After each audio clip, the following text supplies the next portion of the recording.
Good morning, ma'am. My name is Jessica Coranto Misola, and this is my entrepreneurial plan. And that starts for my introduction. The purpose of this clothing business is to bring stylish, highly quality, and affordable clothing options to the market. Our aim is to build a brand that resonates with customers by blending fashion forward design with functionality, catering to target audience and that values both styles and affordability by um, by um, focusing on excellence customer service and sustainable practices. This clothing business will aims to grow and into a trusted and popular brand in the industry. For my primary goals is establish brands identity, develop a unique brand image that customers recognize and trust, um, differentiating ourselves from competitors and also expand customer base for attract and retain a loyalty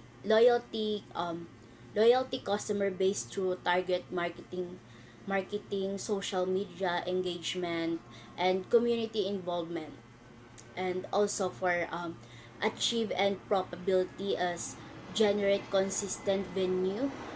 uh, you know what is my doesn't mean, and also manage cost to ensure profitability, and which can be a reinvestment and growth of expansion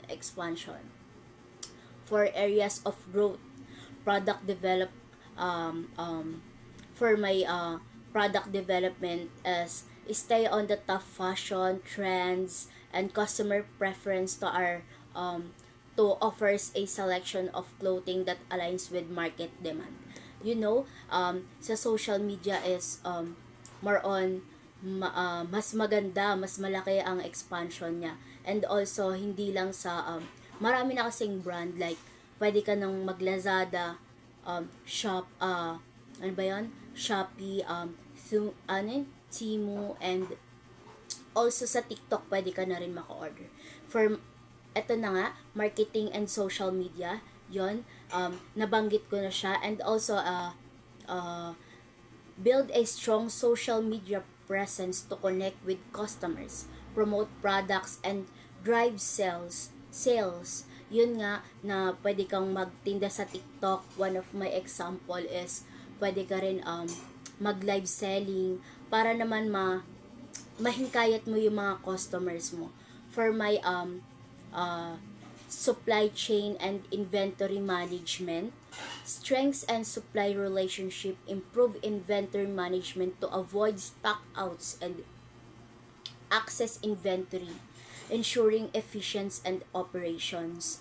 Mas maganda to na pag alam mo na talagang maganda yung takbo ng negosyo mo is mas mag-grow tayo, kailangan may magandang relationship tayo about sa supplier and also sa customer para tawag nito maging mas komportable sila sa atin is para naman magkaroon sila ng tiwala sa atin. And also yun talaga yung pinaka goal ng bawat negosyo is magkaroon ng tiwala ang customer natin sa atin. And for my short term as from 0 to 6 months, launch the brand and establish an online presence through social media. Yan, kailangan na launch ka muna or mag-establish ka muna ng mga products mo via online para mas makita nila, and also focus building a small but reliable inventory, gathering customers feedback and make adjustment. Yun nga, mas maganda talaga na mas malaki ang tawag nito yung I mean yung mas maganda talaga na magkaroon ng launching para mas makilala nila yung product mo, para tangkilikin nila yung um, product na binubuo mo. For my long term is 1 to 3 years for me muna, kasi I wait midterm muna. Okay, for my midterm 6 months to 1 year. For my expand product lines based on popular items, increase marketing efforts, and build customers' loyalty. Programs to encourage repeat purchase. Yon, kailangan na kung ano yung 'di ba, nag-expand na siya. Kung ano yung mas popular, ayun dapat yung hindi lang naman yung mas popular is mas maganda, kasi na lahat ng product natin is mas na-check ng mabuti is, and also mas maganda yung ang tawag nito, yung quality niya, you know. And also for my long term is 1 to 3 years. Yes, tama po ang pagkarinig nyo. 1 to 3 years. And for my open a physical store or consider expanding to additional online platforms, investing in eco-friendly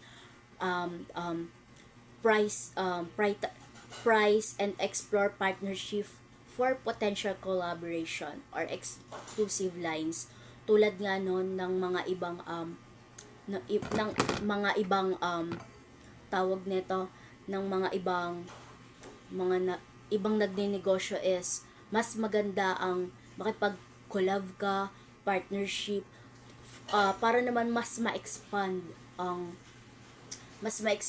ang tawag nito, yung negosyo mo. And that's all. And for my summary is, for my goal is of this clothing business is to create a sustainable and profitable brand that appeals to a wide audience by focusing on key areas like product quality, yun nga, tulad nga yung sinabi ko kanina, pagtitiwala ng mga customer and satisfaction, and strong branding with a structured timeline and so on and so far. Charing.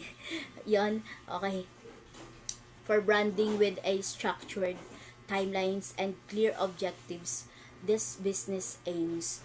Yon, mas maganda talaga na mas na-aims natin yung mga, you know, di ko kasi siya ma-explain na maayos, but still mas maganda pa rin yung nasa-satisfy yung customer natin about sa quality ng product, and also good communication, and also need natin i-check yung bawat